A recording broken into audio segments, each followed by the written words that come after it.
Venezuela समझा था। अच्छा, और सोचा था उठा ले जाएंगे।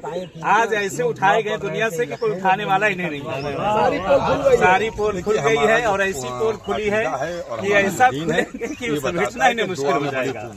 और इस वक्त ईरान ने दिखा दिया है, पूरी दुनिया में दिखा दिया है। देखो जो हक पे होगा हमेशा डटा रहेगा, जो बातिल होगा कल भी भगोड़ा था और आज भी भगोड़ा भागता रहेगा। बड़ी बात है, इस युद्ध के बीच में भारत के एलपीजी के पानी के जहाजों को लगातार ईरान भेजता रहा।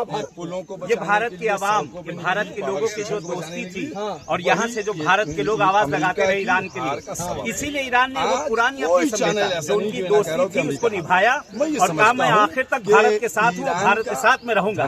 पाकिस्तान की गई उसको रोक लिया गया, वहाँ की गई उसको रोक लिया गया, लेकिन जो भारत की कश्तियाँ थी फकत परचम देख के फ्लैग देख के वहाँ से आजाद कर दिया। क्यों? यहाँ जो है दोस्ती है, यहाँ रहमत है, यहाँ एकता है। एकता वहाँ भी दिख रही है, एकता यहाँ भी दिख रही है। भगोड़े भागे थे, आज भी भागे, इंशाल्लाह ऐसे ही भागते रहेंगे।